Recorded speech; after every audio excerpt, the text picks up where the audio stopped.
Okay, so this is episode number 50. 50 episodes in of the Birding Life podcast, and this is the Birding Life show. So today I want to welcome the team. Let's call the Who crowd on the side here. I want to welcome the team. We've got Tyron on my left, Calvin on my right. Chris is behind on production, saying hello from the behind. You can just imagine, you can see him with a smiling face behind his mask. Also got Blessing, and also thanks Jenny for coming down and giving us some support. It's really cool. You're here for Jenny a little bit just now. So today you might, if you're watching on YouTube, you'll see the view is amazing. We're recording from the stunning Lazy Moose restaurant in Mkomas. This is right in the heart of the Sapphire Coast birding area, and it's a great place to grab a meal after doing some birding. And as always, the Birding Life is proud to be associated with Swarovski Optic, one of the world's leading producers of binoculars, monoculars, and spotting scopes, as well as the Birdlasser bird logging app. Spot, plot, play a part. Download and install the app to play your part in social conservation. So guys, how cool is it being able to be associated with these two great brands?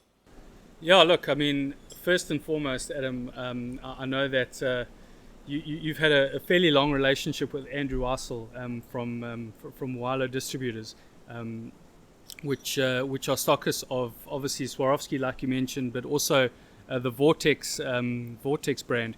And all I can say is that when we set out to find partners with the Birding Life, we wanted to make sure that we would partner with not only brands that were related to birding, obviously, but also had the same sort of idea and sort of ethics and sort of drive as us. And I think that's the most important thing.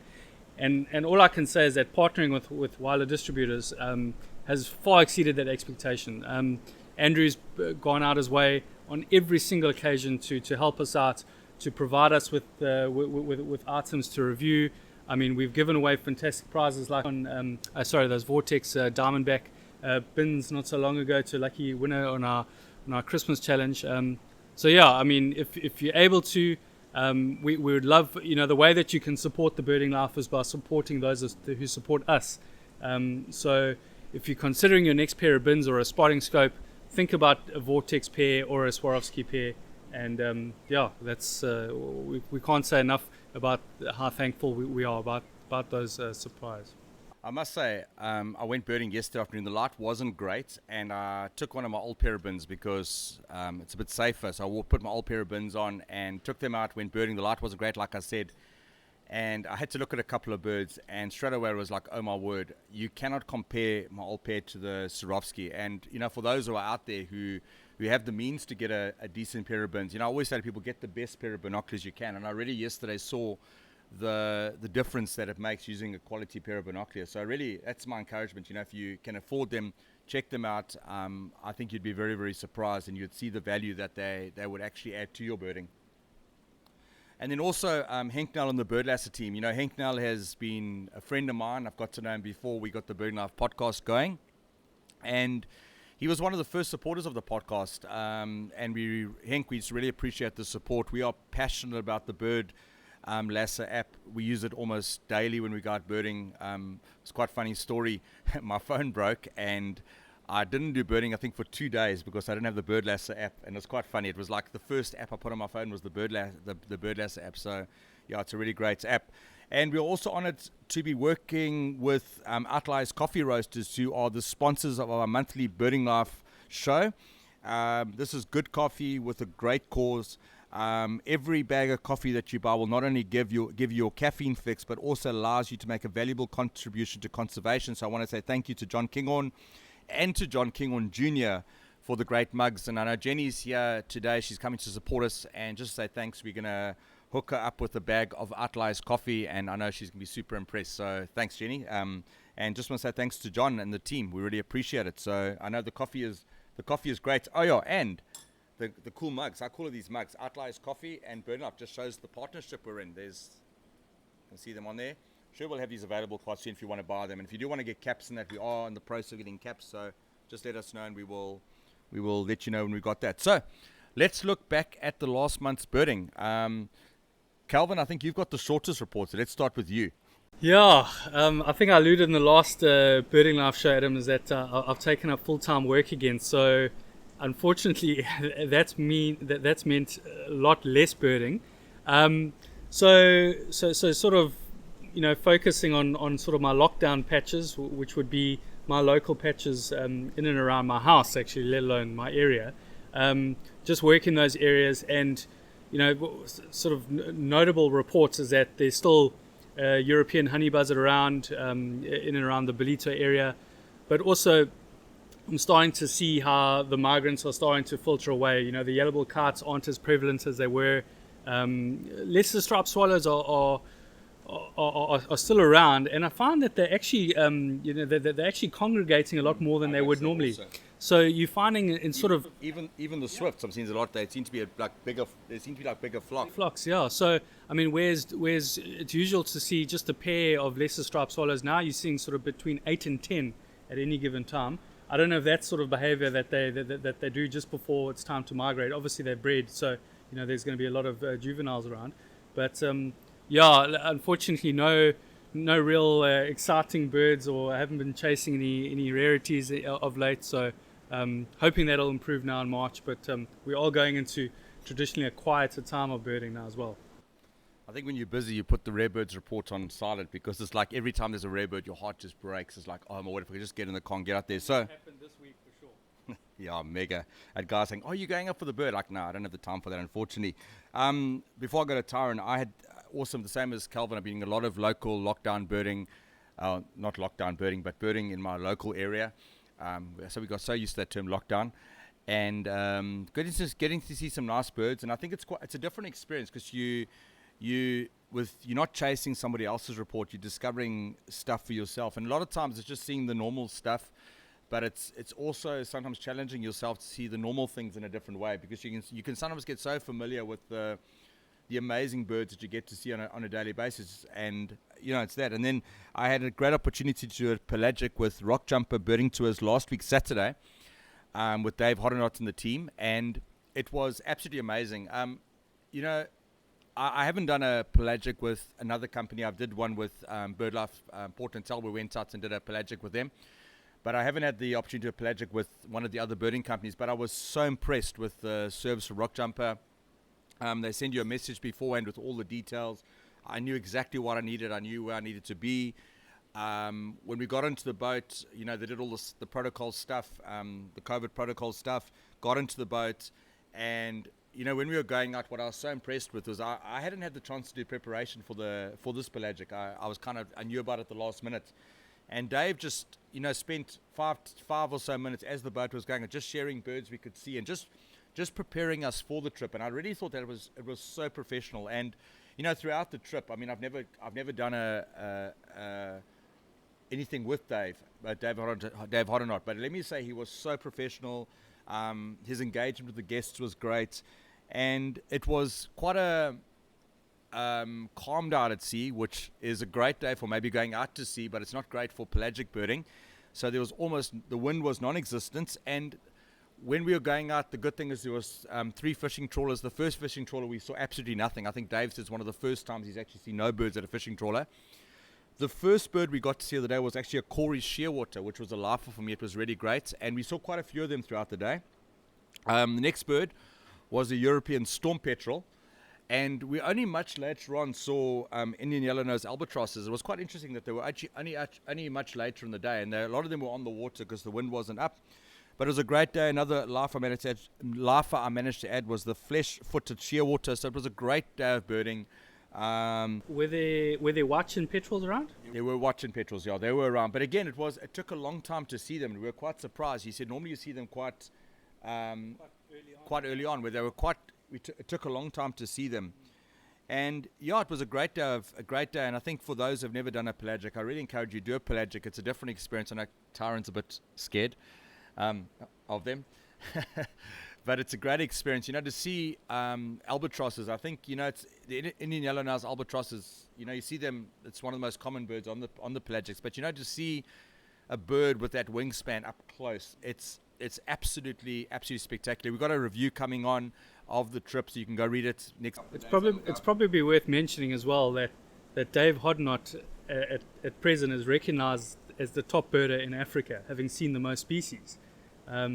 So I mean, apart from being a sort of a pelagic specialist, you could probably spend hours talking about just the adventures that he's had in Africa and all the birds that he's seen and how he's had to work. And interesting enough, I don't know his exact number. He could probably tell you, but it's for Africa. If we think about the diversity that we get in Africa, I think the numbers only sort of in the sort of 2,100s, around about there, if I'm not mistaken. We don't know how many. I don't know how many species there are in Africa, but I thought that there would actually be a lot more, to be honest, because I mean South Africa having on average, 870 that are reliable. It just shows you not only the diversity of South Africa, but also what the rest of Africa holds. Anyway, that's just an aside.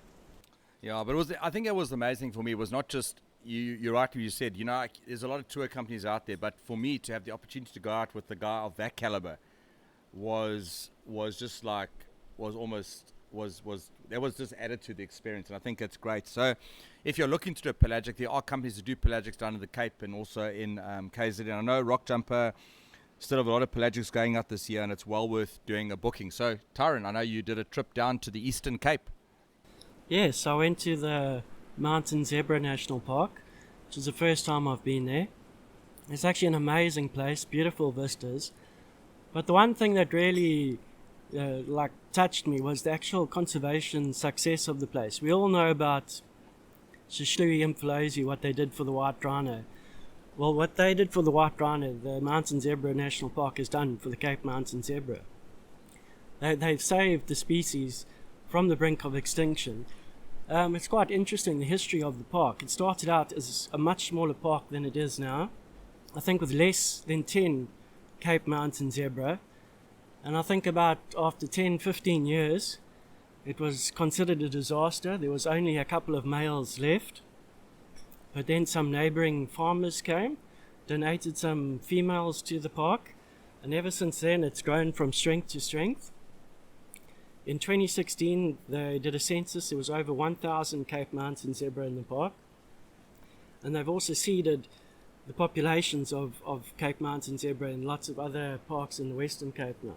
So it's actually an amazing conservation success story. But getting to the birding now, of course, I think I got more than 20 lifers there, which is quite nice. Lots of larks, raptors.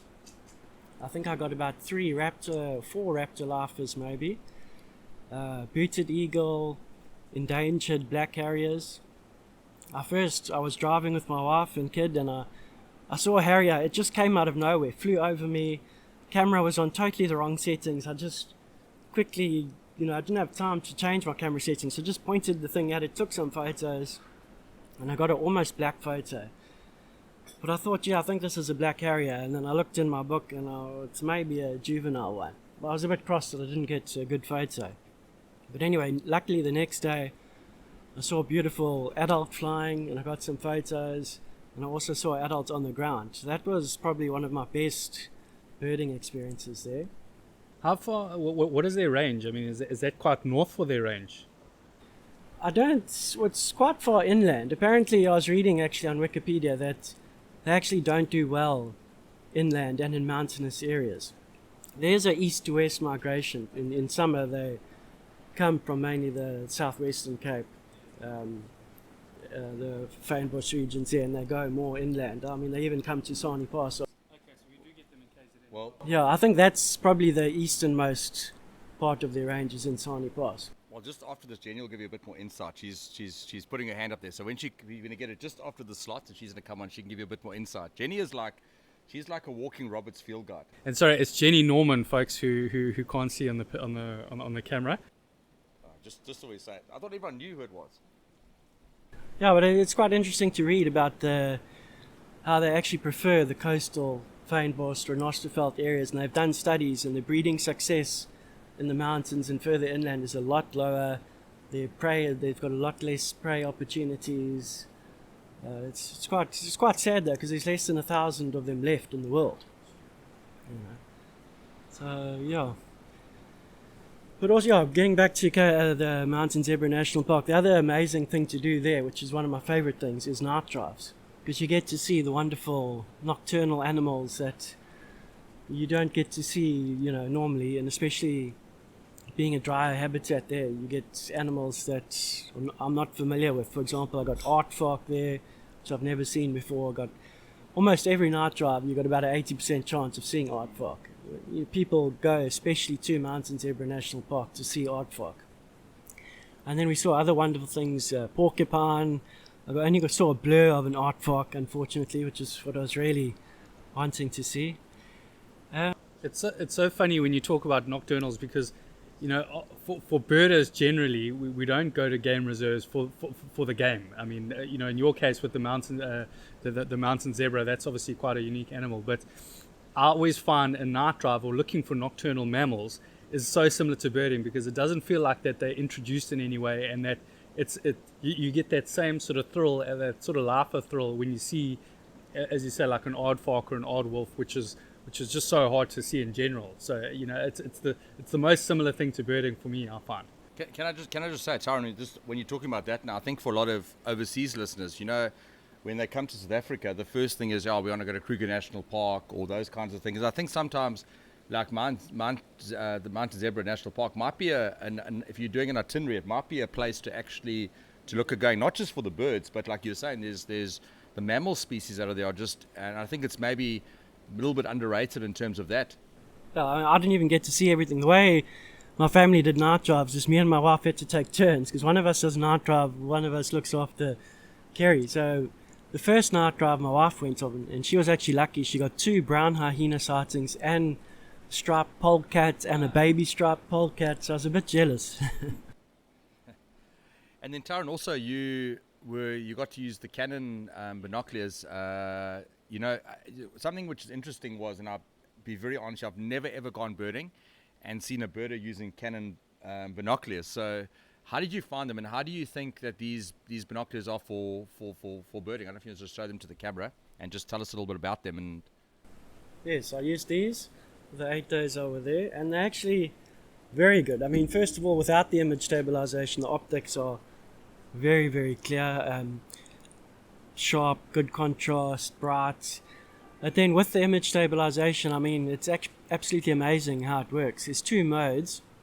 The one is recommended for birds in flight, which actually doesn't use the powered image stabilization, and then there's the powered image stabilization, which you use to spot birds far in the distance that are stationary, and it works absolutely amazing. How it corrects for your movement and keeps the image in focus and still. So I definitely recommend it, especially on windy days when you're battling to hold the binoculars still. I mean, I did a walk at the camp there, and I'm quite unfit, so when I was at the top I was huffing and puffing and shaking, and there was a bit of wind, but turn on the image stabilization and I could get away with it basically. And they're not that badly priced. I mean, how much? I don't know what the retail on them is. I think the retail's around 18,000, yeah. Which is not bad for a good pair of bins. No, they're quality, so. So yeah, I know Calvin's going to be doing a video of that quite soon also. So yeah, we'll talk about some other stuff we got. But what I want to do now is we like Calvin correct, you got Jenny Norman here, and I'm going to head off. And for those who are on Instagram Live, you can see a little bit about the behind the scenes stuff where we cut out. And we're going to ask Jenny. Calvin's going to have a chat to her just about the rare bird report, how to report rare birds and everything in South Africa. So I'm going to hand over to you, Calvin. Okay, thanks, Adam. Yes, I'm joined with Jenny Norman, and you may or may not remember, but you were actually quite influential in my early birding career. When I was still living in Durban, I had recently joined BirdLife Port Natal, which I know we speak about quite a lot on this channel. And I think Leslie Frescura was the chairman at the time, and I remember meeting yourself, Eleanor, and Sandy at Berman Bush. And I'll never forget, and this is an aside to what we're really going to talk about, but I'll never forget walking around, and almost every single garden bird for me at the time was a lifer. And one of the things you were so chuffed with was you said that you wish that every time that you went out birding, you saw as many lifers as I saw on that day. So I remember how influential you were, and obviously I just want to thank you for that and the knowledge that you impart. And that's exactly why I thought it would be great to chat to you very briefly about something that's very close to your heart, and not only record keeping, because I know that that's been part of your job, but also that you are a huge custodian of the rare bird sort of records and reports not only in KZN, or does it extend beyond KZN? No, it's just KZN. Okay. The National have their own recording system. Okay. So I wonder if you could maybe just tell us a little bit about not only the importance of filling out rarity reports, and how we should go about it, what that means to you and the value it adds to the birding community. Speak as close to you. Okay, look, a lot of people report rarities, but they can get lost in the archives because there's no formal record of it. Filling in a rarity form and having it assessed by the committee, which I'll come to with how it's made up, actually keeps it as a formal record and is kept in the archives and is accessible in future to, like when people ask who's seen, how many records have been seen, when Trevor sort of states, this is only the 14th time in South Africa, he's been to the places where the records are kept. A person who does keep them for a lot of the historical ones in KZN is Digby Cyrus, and because he was involved with the Natal Bird Atlas back in the 70s, 80s, long before South Africa Bird Atlas started. So, it was a forerunner there. The committee is made up of one member or one representative. How can I say it? One representative actually chosen by each BirdLife club in KZN. So BirdLife Port Natal will have one member, BirdLife Suzunki will have a member, BirdLife Trogans, and so on. And there's 7 affiliated clubs for BirdLife in KZN, so there's 7 members of the committee. And every record that comes in gets circulated, or comes through me, and I circulate to the committee, and they all assess it and say yay or nay. And I would say 90% of the records are usually accepted. The ones that aren't accepted is when people just said, it is a so-and-so, I know this bird. They haven't given a description. You've got to describe it on the rarity form as if the person doesn't have any idea what you're talking about, and you have to be able to describe it so that someone reading the report can work out what the bird is. Okay, a common question that actually seems to come up more so than I would think, but this is probably more relevant to newer birders. A lot of people don't necessarily know what a rare bird is, certainly in KZN, but probably generally throughout South Africa. So, what would your advice be to someone like that when they're out birding and they're not sure whether or not to report something? Okay, there is a list on the BirdLife South Africa webpage of the rarities for each province, so you can always look up there. Also look at distribution maps in your field guide. If there's just a couple of dots somewhere, it's not a normal sighting. If the whole thing is coloured and solid, it's a common bird. So that's a brief guideline to go by. So in other words, if you're not sure, rather report it than don't report it. Yes. We can always go back and say, thank you, it's a nice out-of-range species, but it's not actually a KZN rarity. But then at least it still gets reported because the honorary recorder of Steve Davis will then still put it into the KZN News, our little magazine, which is from all the clubs. Okay, and then maybe just anecdotally, and I think it might be interesting for some of the listeners, maybe if you can give us an example of a bird that's really surprised you with how its range has expanded in KwaZulu Natal, and then maybe if you can also tell us about quite an interesting rarity that you might have found that's worth mentioning. Okay, out of range expansion. Okay, I've been birding for 38 plus years now. In those days, you never ever heard about things like a red-billed firefinch until way north of Durban. During lockdown, I actually had one in my garden on a regular basis for about 3 months in Westville. Yeah, that has expanded. It's found right down towards Port Edward now, which is a huge expansion of the range. I'm not sure about into the Eastern Cape. I'm sure it's starting there too. Even the white-eared barbet. You used to have to go to Intanzini to see that. Now you just look at gardens in Westville, Steinbank Nature Reserve, wherever, they're all over the place. They're flying around us at the moment in the trees around here. Yeah, so yeah, there are some that have definitely expanded.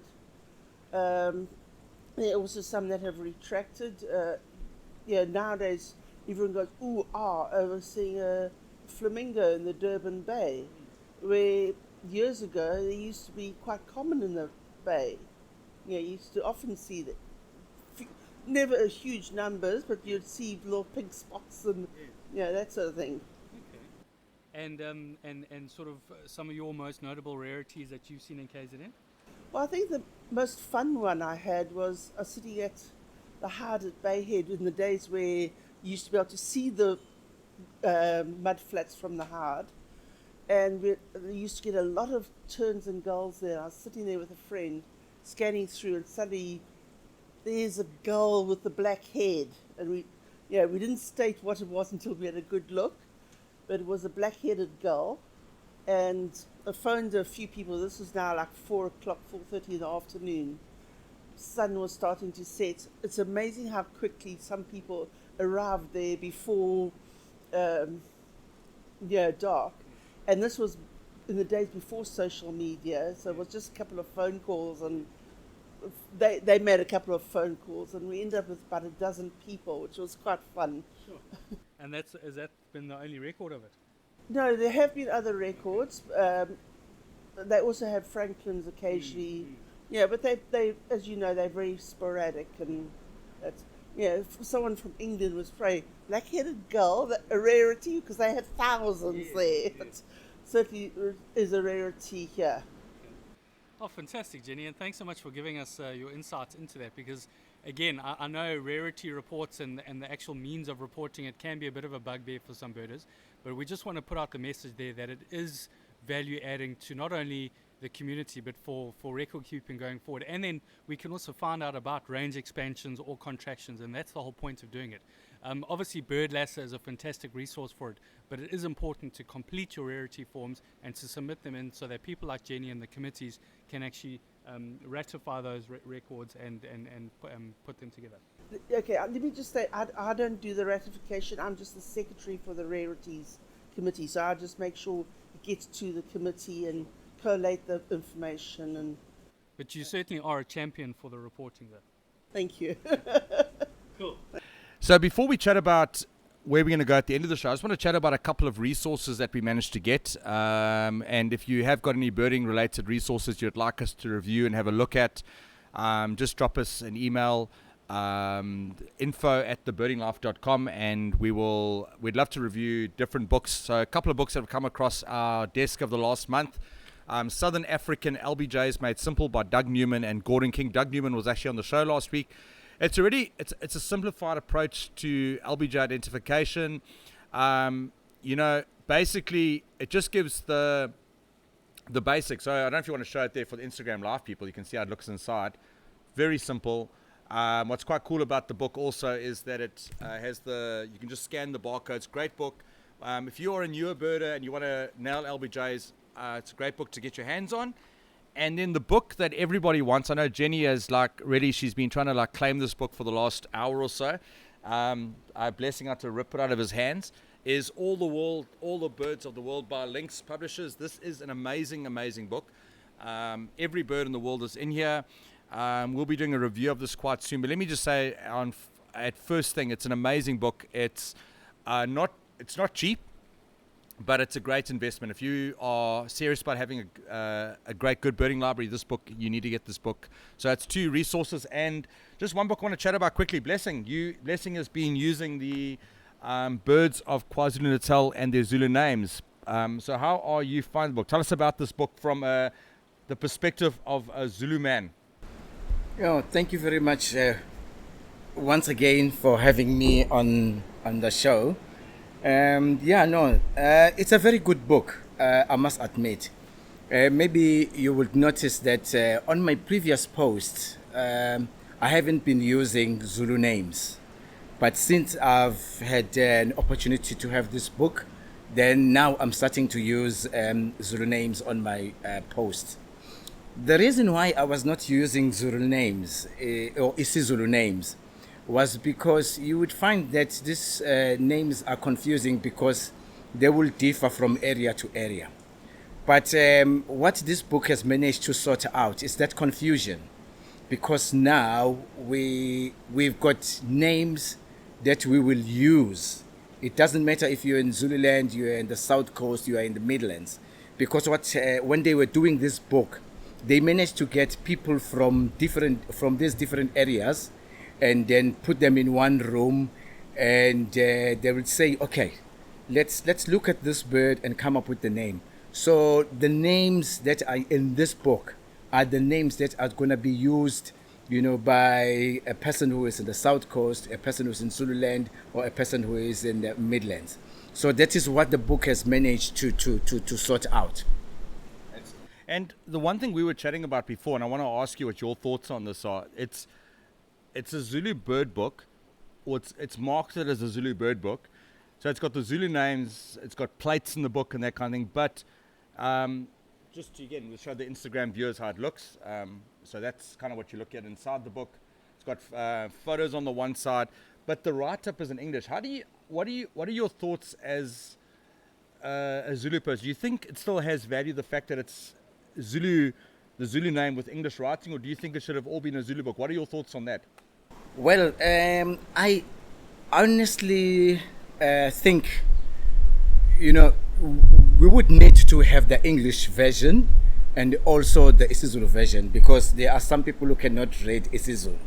But at the same time, for a Zulu birder, it would be much easier if it's written in isiZulu. So we need, my perception would be, we need both versions, isiZulu and English.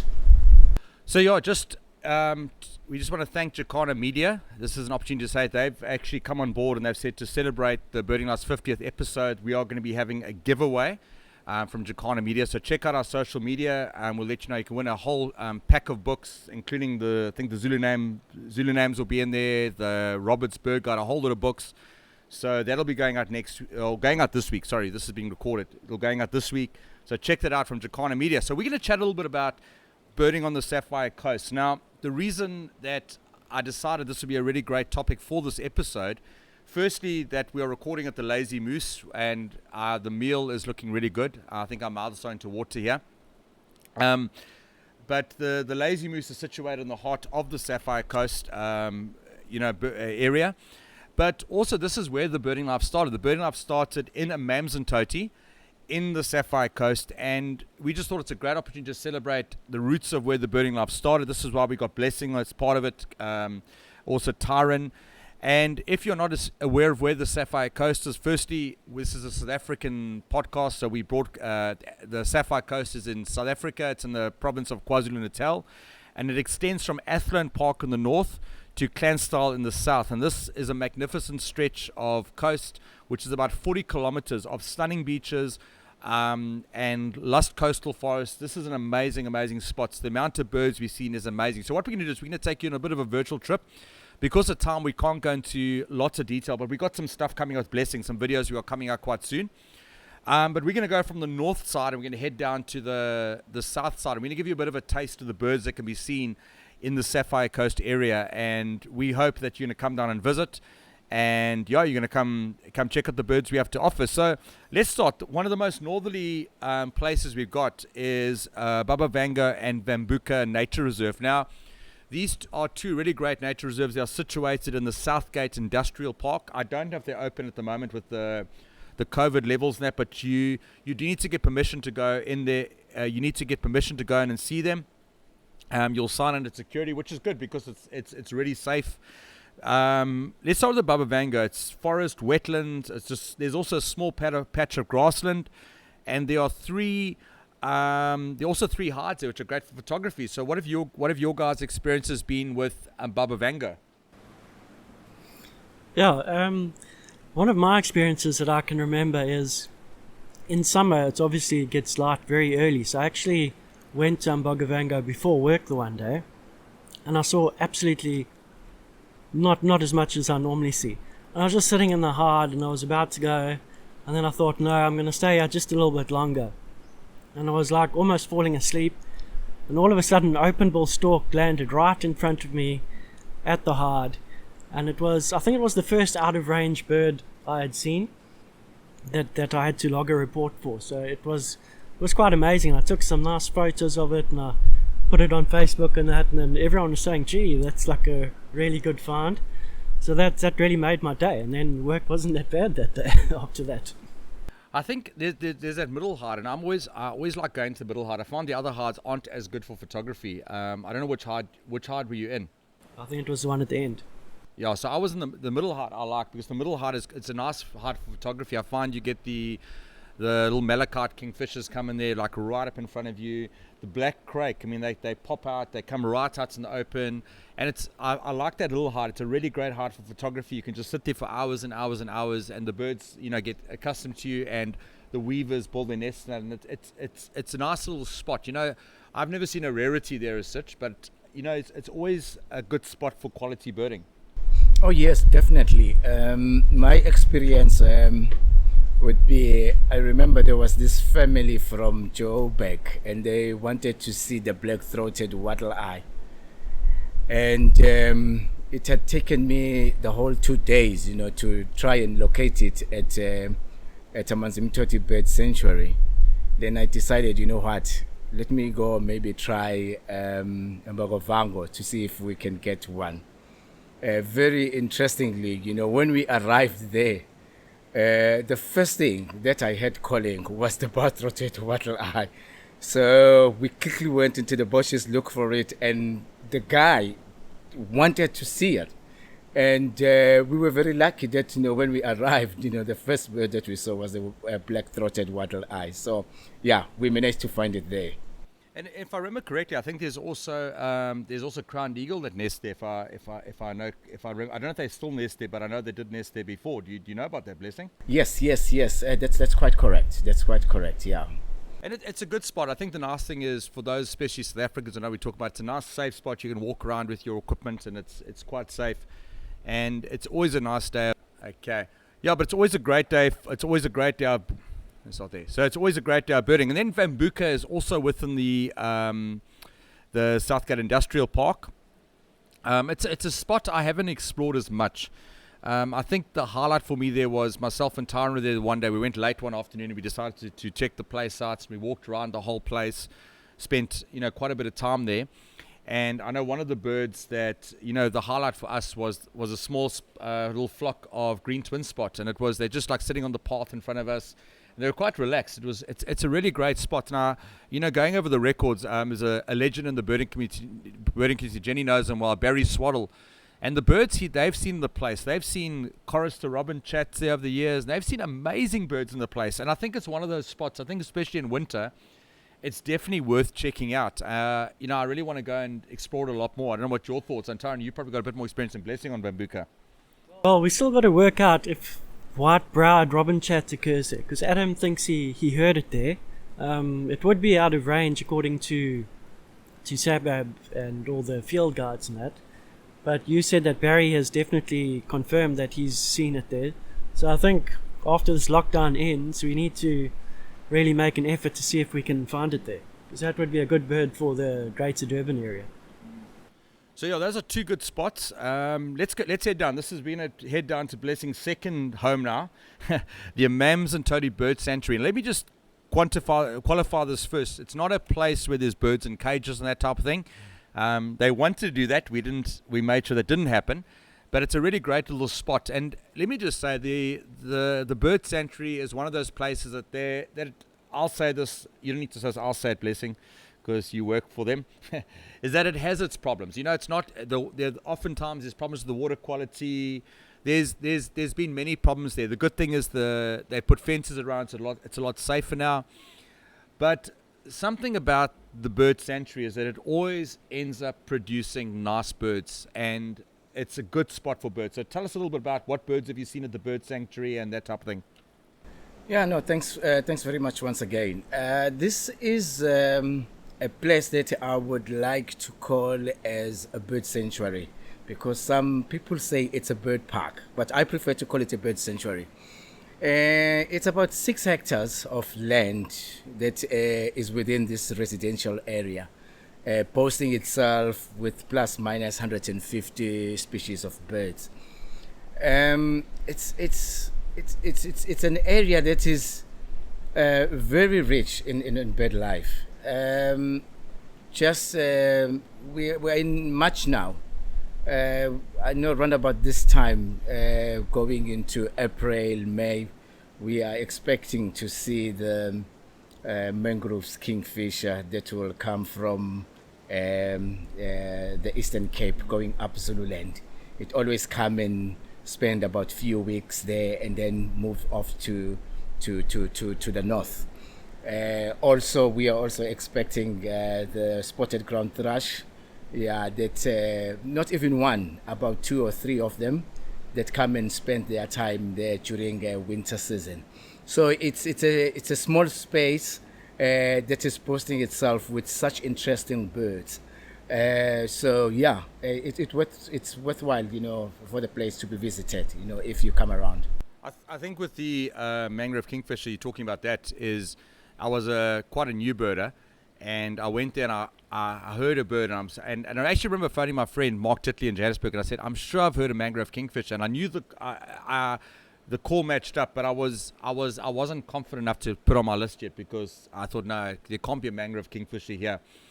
A year later, at the same time of the year, a mangrove kingfisher pitched up, and then the next year it pitched up. I don't know if it pitched up last year, because obviously with the lockdown and everything, but I mean, I know, at least for 3 years in a row, it's been at the bird park, and that's a really awesome bird. I mean, Tyron, 2 things you say about this. You've said to me before, you think it's one of the most accessible places around to get the spotted ground thrush. You've said that to me before. And the second thing, you've also spoken about the fact that it's one of the better places for photography. So, John, if you want to just comment around those 2 sides. Yeah, because it's not so big and it's like semi-forest and semi-open. The birds you see are not far away. So I often go there without binoculars and only take my camera, because you can use your camera as binoculars because the birds are fairly close. It's probably also one of the most accessible places to see half-collared kingfisher, because there's normally a pair of them always there. They're close to you. So often, even on Facebook, when I see posts about half-collared kingfisher, so many of them are from Amanzimtoti bird sanctuaries where people are getting their lifers from. Yeah, it's one of those spots, and I mean, it's amazing. You know, I think there's at any time there's always something that's worth seeing there. Almost any time there's always something, and it's amazing with all the challenges that it has. It's just an amazing spot to bird. So let's carry on heading a bit south. We talk about these places for a long time, but time is not on our side. The Amanzimtoti Lagoon. So I'll ask you to chat about this, Tyron. It's been a great spot. I know it's a good spot for Bartel Godwit over the years, and it's a great spot. I mean, there's been a lot of really cool birds, and I remember last year someone got the black heron there, and I remember we were like rushed down there, managed to get it. Guys were rushing from all over Durban. When they got there, the bird had gone. So tell us, you know, some of the birds you've seen over the year. You've been there quite a lot of times, and just tell us a little bit about the lagoon. Yeah, speaking of the Bartel Godwit, I was actually quite surprised. I'm sure people must have seen it in the past, but I noticed that I was the first one to actually atlas it in the pentad, so I'm quite proud of that I added a new bird to the Amanzimtoti pentad list. Yeah, you don't get lots of numbers of birds there, but the amount of species you get are quite high. So you don't get hundreds of terns, but you get a good variety of them. We've seen lesser crested, for example, you get normally every year in summer, grey plover. I've quite cross, but I've seen that people have got black stork there, and while we've been birding here and not notified us, because that's a bird I haven't yet seen in KZN, so would have liked to see that there. But yeah, it has produced a lot of decent birds. Yeah, and it's quite accessible, and again, it's a great spot. Always nice birds around there. There's also a nice little place to grab some food and that there. So it's a nice spot, good spot for photography. But let me kind of just jump down a little bit more. We got another place which for me personally, in terms of the South Coast and KZN, I've been to a whole lot of places, and in my personal opinion, the Alovo River mouth is one of the best places to see beach birds in KZN. Firstly, I know some people say, but Mgeni River mouth and that. Let me say, you go to Mgeni River mouth, there's just tons of rubbish flowing down in that. This place is normally clean, it's safe, it's accessible, a nice sized tern roost in that there. So it's an awesome spot. I mean, again, we've Bartel Godbridge, you've seen quite a few birds there. I think Tyron, again, the Alovo river mouth, the estuary. What are some things that you've seen there? It's a great spot. Yeah, last year during spring we managed to get Terek sandpiper, greater sand plover, which I've been looking quite extensively this year for, but I haven't managed to see it. There's always sandling there in spring, ruddy turnstone. What confuses me is where these birds go in summer, because I always see them arrive in spring, October, November, and then they seem to disappear in summer. So if someone could explain that to me, it would be nice. But yeah, it's produced a lot of good birds. Osprey, there's always osprey around the river mouth there, even in winter. I've seen them every year in winter, so that's quite interesting. I think what's quite interesting though is, Tyron, you're speaking about the birds, and this is just on a side note, is I've got the Bird Pro app on my phone, and what's interesting, the Bird Pro app takes the data from SAMAP, and what I found quite fascinating was that sandering, from about January, there's no records down the side of things. If you go on to which takes the data from SAMAP, from January, the sanderings, you can get them, I think they're a little bit more further up north, but they're not down here. It's interesting, because I was, as soon as lockdown finished, I was like, I'm going to go find a sandering, and I couldn't find them. And it's interesting that that's how the Bird Pro reflects that. Yeah, I've been looking for ruddy turnstone sandling, nothing this year yet. Another interesting species that you will find there, which is a guaranteed spot for African black oyster catcher. They're all over there in numbers. So yeah, it's one of those areas. That's actually a good point, Blessing. It's probably, years ago you wouldn't find black oyster catcher here. Now you can see 20 at a time at Alovo River mouth. It's an excellent place to see them. So yeah, but I think Tochi as a whole, in terms of black oyster catch, it's a great spot for it. If you're looking for that bird, come down here. We will. They are around. Not that I've seen one this year yet. Let me just say that, but they are around. Mamsari Sports Club Trail. We don't have a lot of time on this place here, but it's a really great spot. It winds along the Mamsari River.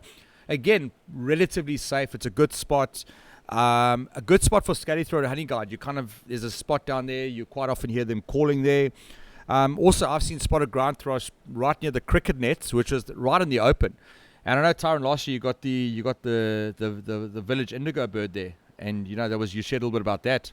Yes, this year I think actually. This year. Yeah. I found it in an area where there always see lots of red-billed firefinch, and obviously it is the parasites red-billed firefinch's nests. And every time I went there, I actually saw it. It just sits on the top of the tree and it calls constantly. And I had a look at my app on my phone, and it actually mentions that they'll defend their territory calling from a perch on a tree high up. So that's what it was obviously doing. And a number of people contacted me to know where it was. So there's quite a bit of interest in it. And have you found those trails there? Oh, they're very good. Actually, I have a story. One day I had to go and fetch my boss. She was having a meeting at the Civic Center Hall. And when I got there, she was still busy at the meeting. And I decided, let me go to Ilanda Wild, to see if I may be lucky to see the green twin spot. I drove into Ilanda Wild. When I got there, the first call that I had was of the green twin spot, and I started looking, but what I did, I first, went on my app, to confirm if the call I was hearing was really the green tin spot. And, I confirmed it. It was a green tin spot. Then I started looking around, and there were these two twin spots, hopping around, feeding on the grasses. So I was very excited. But it's one of those spots where you will also find the purple-banded sunbird and also the black cuckoo shrike. But I've only seen the female. I've never seen the male of cuckoo shrike there. But very interesting. A mountain wagtail as well. Yeah, that's what I say. A lot of the upcountry visitors are looking for mountain wagtail. Tochi's a great spot. I mean, bird park, they're almost guaranteed. They're not at the bird park, they up. Also, black duck. And just interesting that the black duck seem to have moved a little bit. They've seemed to have moved from the river to the Berg Sanctuary. I don't know if that's to do with the fact there's a whole lot that water hyacinth on the covering. I don't know if that's to do with that, but they seem to have moved from the river to the bird park. Yes. For the last couple of 3 weeks, the African black duck have been spotted at the bird park.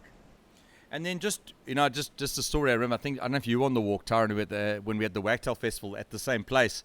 They were, guys walking around and they're looking at raptors. And the guys are like, oh, YBK. You live in Ks, and every raptors it's YBK. And Henk Nell was with the guys, and one of the birds, the guy said, oh, it's a YBK. So no, look carefully. And it was actually a Wahlberg's eagle. So it was interesting how, just taking, there's a lot there. So we nearly finished. But another really great spot is the Birchall's Kukul Eco Trail. And it's one of those spots that, what's interesting is there's a lot of alien vegetation. Other guys are fighting that at the moment. It winds along the Alova River. But it's a really cool spot. I remember a couple of years ago I went birding there and I saw a bee-eater. There's a whole lot of little bee-eaters there, but I saw this bee-eater and it was a white-fronted bee-eater. And it's a common bird there. I mean, they're on the trails there all the time. The guy there, Ken, there says he knows where they nest there. But it's a really, really great spot. I mean, it's a good morning out, a nice walk out. So I know, Taran, you've walked the Birchall's Kukul Eco Trail quite a bit. Yes, no, it's a place I go to often. One of the special memories I have of it is it's the place I first saw African finfoot. I know Adam's a bit jealous about that because he hasn't seen one there. That was, I must say, I wasn't the person to discover it first. One of our famous local birders, Hilda Steyn, I think saw it a week before me. But the other thing that's amazing about the Birchall's Kukul Eco Trail, being in Illovo, you go there in the evening and I can tell you it's amazing. You hear more fiery-necked nightjars there than you do in a game reserve at night. It's absolutely amazing. They just call from every single direction. I think that's quite amazing. And then, of course, the other side of the river, Adam can maybe tell you what he discovered there in the beginning of the year. So yeah, it's a great spot on the other side there, and there's the landfall, and landfalls. I think you're a birder when an outing can be to a landfall site, or a sewage work. But the landfall there was white stork there, and it's a great bird. I mean, it's not a rarity or something. It's a nice bird to see. There's also Taran got the bronze-winged corsair, which was you can hear that on the previous episode or the last birding live show. We've got corncrake there. I remember we saw it. I actually phoned Jenny about the first time I saw it. We saw we kind of flew out when the car was driving through, and we basically looking at the features, we worked out it was a corncrake. Yeah. No, what I was also alluding to, Adam, was the fact that you got the European nightjar there, which is a great bird to see so close to civilization, basically.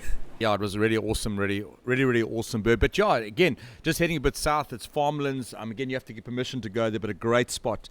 And just up the road from here, and this is the last place we're going to get to talk about, just up the road from here is a place called Empesini. Now, this is one of those spots that really has got amazing birds. I mean, it's Nasna Tureko there, or another good spot for scaly-throated honeyguard, your mountain wagtail. So, Blessing, that spot quite. Tell us a little bit about Empesini. It's just up the road from Lazy Moose. So, Blessing, tell us about Empesini. Wow. I regard Empesini as one of the most beautiful reserves that you would find around Durban. Actually, last year, I could not believe my eyes when I saw this spotted ground thrush, about 3 of them in one spot, which was very cool. Sure, definitely sure if you're there and you want to see the scully-throated honeyguide, always there. Half-collared kingfisher, always there. And what is interesting, while you were mentioning the Turaco, what is this Turaco? Nice, not Turaco, yes. It's very strange that it's the southernmost part place where you would find it. On the other side of Umkoma's River, I've never seen it. So it's one of those areas, you go there, you'll be blown away. Northern side. Northern side. Yeah. Yeah, sorry. No, still Northern Coast. Northern Yes. Coast, yeah. Which is very interesting. Why you don't find it on the other side of the river, I don't know. I've always had that question, and nobody has given me an answer. But it's a very interesting place to visit. A little bit of a grassland, the forest, and also the wetland at the bottom as you come into Umdoni. Very interesting. Okay. That's when we do birding websites when someone points out where it's saw. So yeah, it's a great spot, and just I've got an osprey flying behind you as the guy's looking. This is how you know you're doing a birding podcast.